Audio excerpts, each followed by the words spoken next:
Stand right about there, I'd say. That should be fine. That should be good. Juniper? June?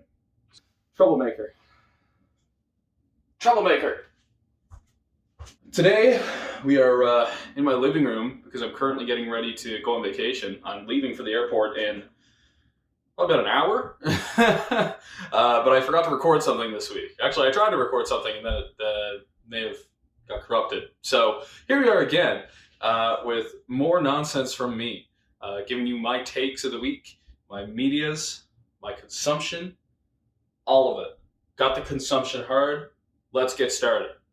All right, so I got to make this pretty short. Like I said, about to head off to the airport there. But what I will say is that Pokemon Pinball, ridiculously good game. Okay, so just to give you a bit of history, I guess. I never played much pinball growing up, but recently I've gotten quite into it, quite into the sport of pinball. There's an arcade that me and my friends go to every now and again that has just a crazy amount of pinball machines. And I've been having a time trying all of them out, and a lot of them are from the 70s, 80s, and 90s, even a couple from the 2000s there, which is kind of crazy. But yeah, so I've been getting kind of into pinball, which is a strange thing to say. But I gotta say, Pokemon Pinball might be the best digital pinball game I've ever played. Ridiculously good. So Pokemon Pinball Ruby and Sapphire, you're playing on one of two maps, one either themed after Ruby, one themed after Sapphire. The Ruby one's kind of shit. I don't really like the Ruby one very much, but the Sapphire one rocks. I'm in love with it. So the whole premise is essentially you're banging a ball around a table, and now and again you're catching Pokemon, hatching Pokemon, evolving Pokemon, all to fill out your Pokedex. And while you're doing that, you're also just trying to beat your own high score. There's bonus stages with one of them is like a Dusclops. You have to like hit all the Duskull in the area and then fight a Dusclops, hit him in the back or while he's stepping. Otherwise, he'll like suck your ball up into a vortex. It's very interesting. There's one in the Ruby stage that's a Kecleon. You just kind of hit the Kecleon with the Pokeball. Sometimes he turns invisible. So what you got to do? You got to hit the tree behind him, grab that Silph Scope that drops, and then hit the Kecleon. It's quite a bit of fun. I've only been to one of the box legendary stages, which is the one for Kyogre in the Sapphire version. And that one is a lot of fun as well. It's a bit tough. Kyogre has this kind of weird like AoE beam sort of thing that freezes your ball, and then we'll cast Whirlpools afterwards just to make your life a living hell.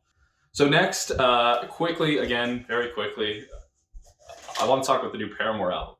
I've been talking about this with my friends quite a bit over the last few days, trying to get my opinions around it. I'm notoriously on the fence about Paramore, which is kind of weird. Because Paramore is a fantastic band, and I would never take that away from them. It's just some of their music kind of grated me a little bit. I don't know if it has anything to do with the mixing, the mastering. I really don't think it's Haley's vocals because her vocal performance is always top notch.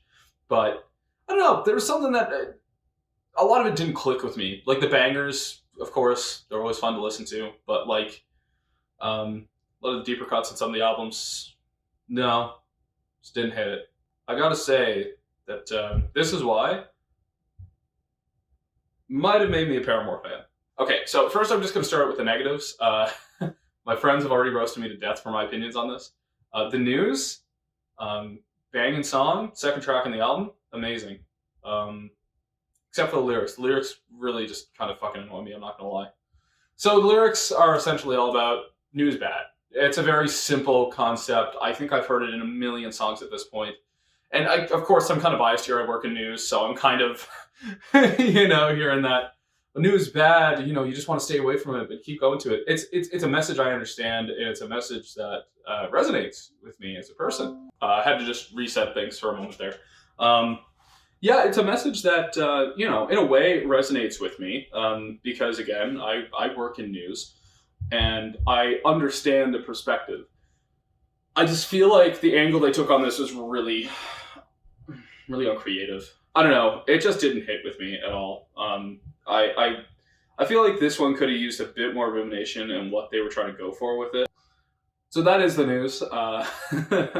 It's probably my least favorite track on the album, which is fine because every other track, for the most part, kills. There's one more track that I do want to talk about that I not that I don't like it. I actually think it's an amazing song. It's just personally for me, it's one of those where the chorus just doesn't hit for me, and that's "See Comme Ça." Very catchy song.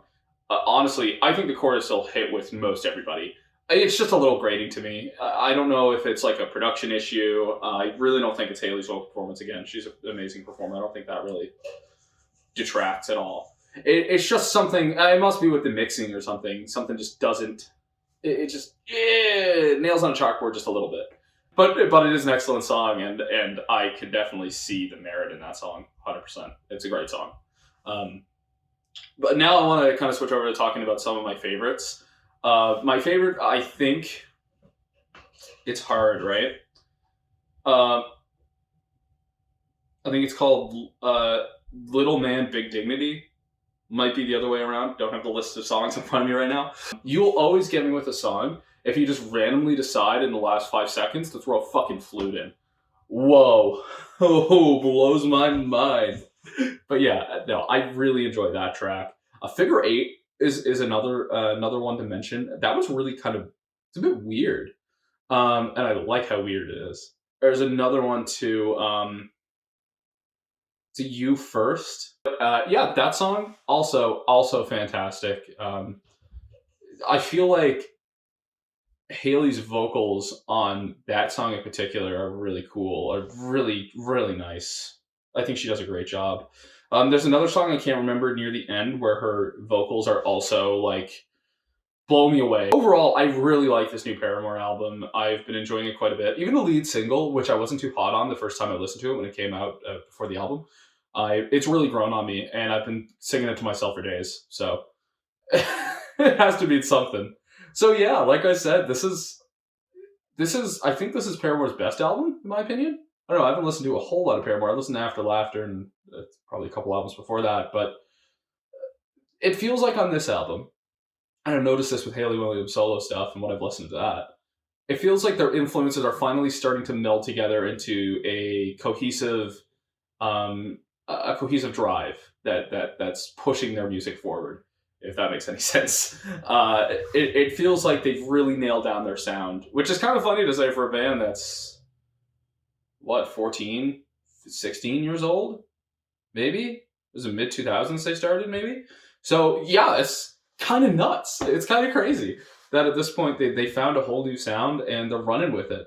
It reminds me a lot of how I felt about the Strokes' new album when that came out a couple of years ago, the new Abnormal, where it felt really different from, some of my favorite tracks from Miss Acid or Room on Fire or the other ones that are less good.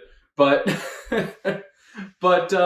yeah, no, I gotta say, like some of these bands from the 2000s that are coming back and in 2020 and revitalizing their music with a brand new sound that really suits them, but still kind of pays homage to what they've done before. I'm loving it. And Paramore's just another one on the list, man. Just another one on the list. Anyway, that's all I have for you today. Again, I gotta leave for a flight. I can't talk about much right now. Hopefully, I'll be able to record something while I am on vacation. I do plan to, but I'm gonna be very, very busy. So we're gonna see what happens there. So until then, please, for the love of God, please like and subscribe. The last video did very well, and I'm kind of surprised by that. It's kind of wild. But anyway, yeah, like and subscribe.